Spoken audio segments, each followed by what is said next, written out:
Hello, everyone. I'm a data science educator at Fred Hutchinson Cancer Center and Johns Hopkins, and today I'm going to talk about supporting social good through community-based data science education. So I think this crowd can agree that data science is very empowering, and we're all excited about that. But something that we may not think about as often is how society wants us to do responsible data science. An example of this is the Executive Order on Safe AI from October 3rd, 2023, which said that AI holds extraordinary potential for promise and for peril. And so for me, data science is really a multifaceted thing, and ethics is one of the core components of that. But despite that, studies show that we don't actually support learners that much when it comes to ethics. So this study was looking at undergraduate programs that support data science, and very few programs have any, if at all, training on ethics. And on top of that, there's very little hands-on data ethics training. So this creates a chasm in terms of where learners start and where we actually need them to go. And I believe that training is really how we can get them there. So one of the great powers of data science is to tell people compelling stories. And community organizations have great stories to tell, but they don't necessarily have the data science skills or personnel to support them to do that in an optimal way.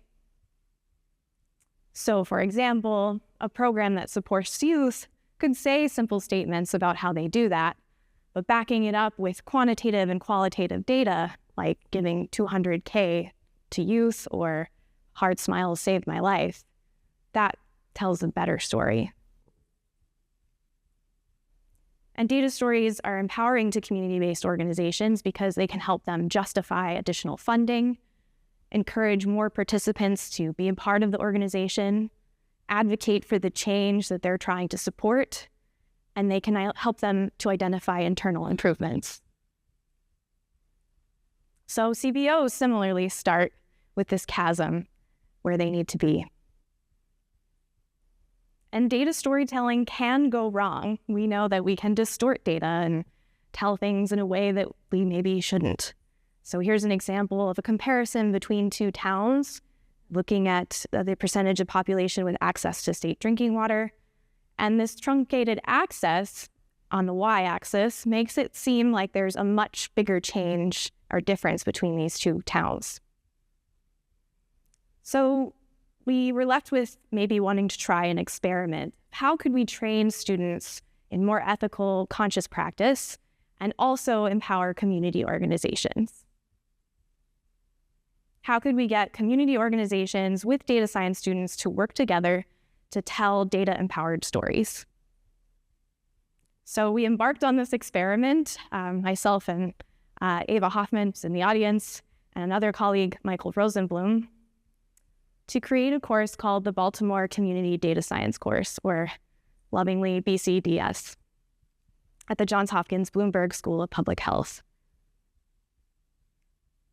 And we did this in partnership with SOURCE, which is the Community Engagement and Service Learning Center at Hopkins, which is focused on doing engagement that actually strives for social change, authentic relationships, and redistributing power. So Michael and I got specialized training that we continue to get from SOURCE to really learn how to engage with the community in a mindful way. So the idea was we wanted to do good while teaching the students to do good. So work with a community-based organization to help them with a data science project, but also have the students learn to perform data science in a more intentional and reflective way. So our philosophy was that the community would come first and data science would come second. And ultimately, we would empower those organizations to tell their own data science story. And we wanted this to be a reciprocal exchange where students respected and recognized the CBO's specialized knowledge and experience, and to challenge our own assumptions when working with them. There were a lot of benefits to the students. The idea would be that they would contribute to some meaningful project. They'd have a data science product that they could put on their CV. They'd have a hands-on experience in a different context, and they'd get training not only in data science, but also in data ethics. So this was not your typical data science class in many ways. So James really nicely described the threshold concept. And indeed, this is one of those times where people had to experience this. They needed to learn some lessons that would cause some discomfort, and it would create a lasting shift in their understanding that they could not unlearn. So we had them at the edge of their comfort zone, and they did get uncomfortable. The structure was typically one instructor with 3 to 4 students in a group working with one community-based organization. So we had a lot of oversight from the instructor to make sure that things went appropriately. And we had a variety of different kinds of students. We had biomedical engineering students, applied math and statistics, public health, and biostatistics students. And the students were vetted. We had to find out what their data science expertise were before. And of course, people had different types of expertise, so that also posed a challenge. And again, this was not your typical data science class, so we had them do a lot of writing and a lot of discussion, which was uncomfortable for some of the students. So this is an actual slide from one of our slide decks, where on the first day we tell them that this will feel very different.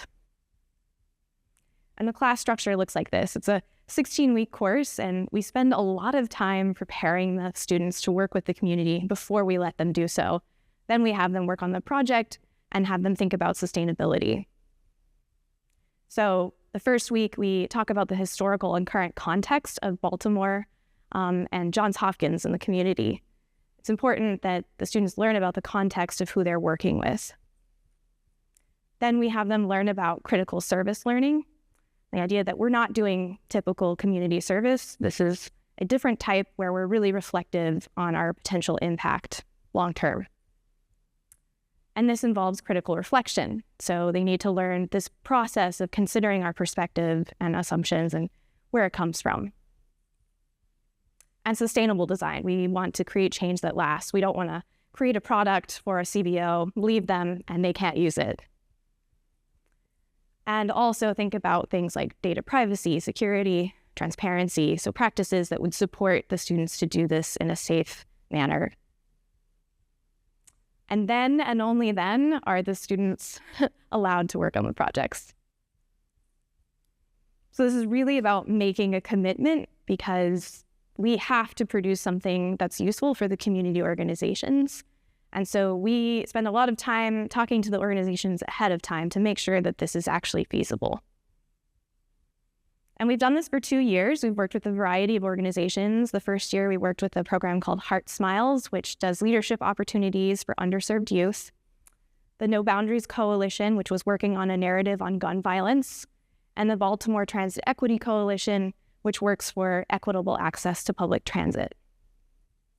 In the second year, we again worked with Heart Smiles. We also worked with the Tool Bank in Baltimore, which provides access for tools for community projects, and the League of Women Voters, which works to enhance voter participation. So through this process, students got to learn not only hard skills, but also soft skills. They worked on teamwork, organization, problem solving. They worked on a variety of different hard skills like text extraction, sentiment analysis, data visualization, shiny boards, dashboards, you name it. So as an example, with the Heart Smiles program, the woman that runs the program gets a lot of feedback from the heartbeats, which are the youths in the program, in text messages. And she has a lot of testimonials in those text messages and was describing this to me, but didn't necessarily realize that this was a potential source for data.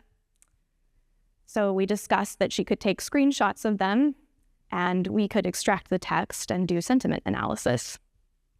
And through that process, we created a testimonial database, which is very useful for them.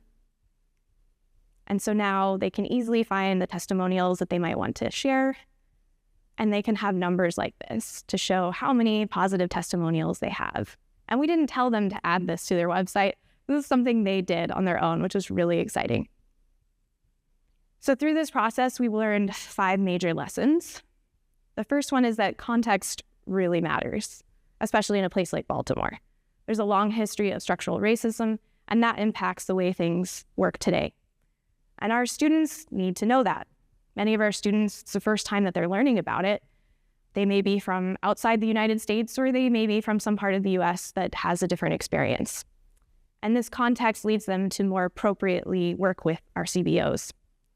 So never assume that your students don't necessarily need to learn information. That's the takeaway here.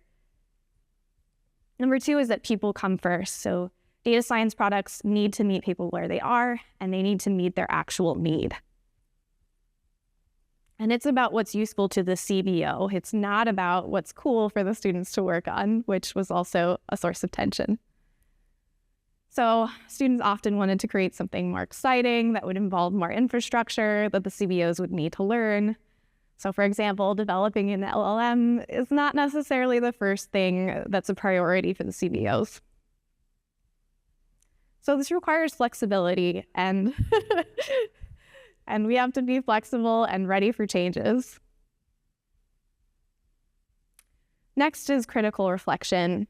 So we taught the students to reconsider, question, challenge why things are the way that they are. Why do we need these CBOs to even be working on the problems that they're working on? And consider how our perspective came to be what it is, and how the CBO's perspective is what it is. And ultimately recognizing and respecting that we're never fully going to understand one another, but striving to is beneficial. So because we're working with STEM students, and we ourselves are also from STEM, we like things to be kind of concrete. And we were working with some people that had trained us about critical reflection in a much more mushy kind of way. And so we decided to make a framework that would be more comfortable for the STEM students. And it's here if you're interested in using it. The idea is that we would first have the students think about what was resonating with them. What did they feel curious about? Second step is to think about the context. That could be from time, space. Consider different viewpoints. How might different people think about this? Assess how changes may have happened over time. Challenge assumptions. And then finally, evaluate both yourself and how others are experiencing this. And as an example of one thing that we did is we had them reflect on their reflections after we learn this process with them. And so really learning critical reflection is actually a process, and they find that activity of reflecting on how they initially did such a thing very meaningful. Number 4 is that challenges will happen, mistakes will happen. Anytime you're working on anything particularly sensitive, mistakes will happen. And it's about mitigating them and preventing them. And of course, taking responsibility. And teaching those lessons to students is really valuable. So one of our examples is we were working with these underserved youth and teaching them about data science. And we had an experience where some jargon came up that could be unexpectedly offensive, which we did not realize. But luckily, we were working with the CBO, and they were checking all of our materials ahead of time. And we learned that the abbreviation for PO, which is one of the platforms for AI, could be an offensive term. They just heard it. Next is sustainability and impact matters. So much like a trail, we want to leave things better than how we found it. So we want to enable people to best continue without us as possible. So as an example, we helped make a mock-up website and said, this is something you could do. Now we have all this data that you could work with. And then the organization took it and did a really incredible job. And so we want to leave space for the CBO to use that data themselves. So if you're excited about this and you're interested in this idea, we have a lot of resources that can help you. But I'd also like to leave you with some essential things that are really required. So first, we need to take a lot of time to work with the CBOs to identify their data needs and figure out where their data is, because sometimes they don't necessarily know. And it takes time getting that data. Sometimes there's data privacy or security issues, and you need to be ready to adapt to adjustments. Next, we always have to work with CBOs consciously and remember what they're doing comes first. They have a mission and we don't want to interfere. We want to support that. So their schedule might change based on what they need to do. And we need to be flexible with that and honor that. We also need to honor their perspective and sometimes gently challenge when we recognize that there's a problem, like for data privacy, for example. And we need to, again, remind students, we did this several times, about being flexible. It's also important to have instructor oversight. So we had one person for each of our teams, and I highly recommend that. And most importantly, instructors need specialized training like from source. It needs to be continued because we need to be reminded ourselves. And we need those additional experts at CBOs to help check our work. The most exciting things were our reflections. The CBOs recently that I've been talking to who might work with us have said, I can't believe I'm so excited about a conversation about data. And the students have said, this class has broadened my academic perspective in spades.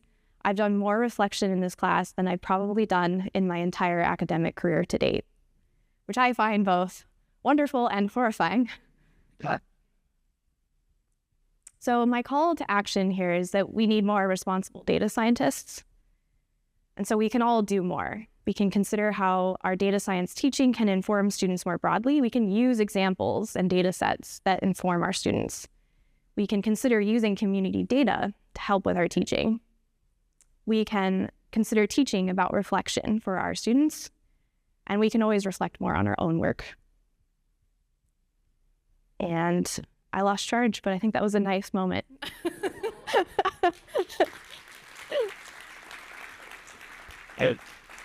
I think we have someone coming to the rescue. Thanks. Oh, and teamwork. This is Ava, who teaches with me. Yeah. We have each other's back, for sure. Really, just my last slide here was saying thank you to all the partners and a link to the slides. Amazing. Thank you so much for your talk.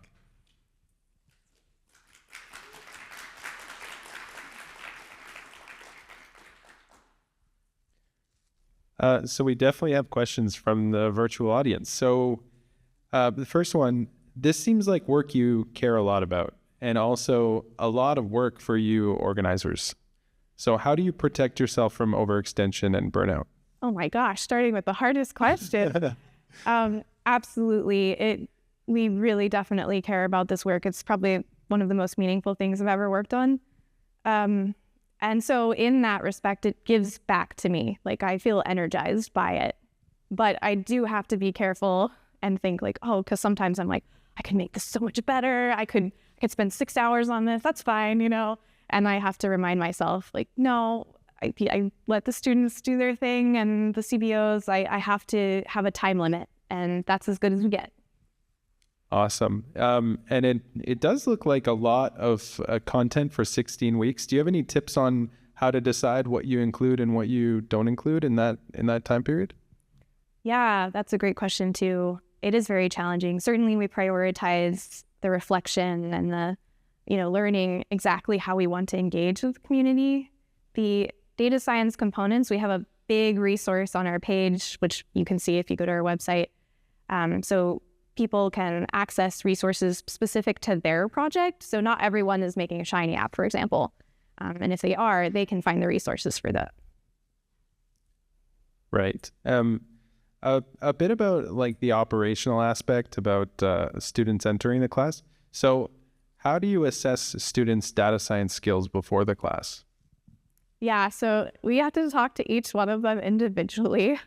Many times it's not that hard, though, because they can send their transcript or their CV, and we can see the type of work that they've been doing, and it's easy to mark them off as, yeah, you're good to go. But there are a few students where you have to discuss with them and find out a little bit deeper. Right. One more question here. So you mentioned talking to CBOs about delivering something useful to them. That's an important aspect of what you're doing. So these students, I'm assuming that they don't always have too much industry experience when it comes to data science. So how do you take that concept of delivering something that's useful to the stakeholder and really get that message across? Yeah, so With that, Ava has industry experience, and we teach them about the minimum viable product. That's one of our early lessons, and explain that, we focus on that, and then once we have that, we can maybe add things later, but we have to just focus on first getting that minimum thing done. Yeah, it really resonates with me. It's something I'm always learning, and continue to learn throughout the career. So yeah, thank you so much. Great talk. Thank you.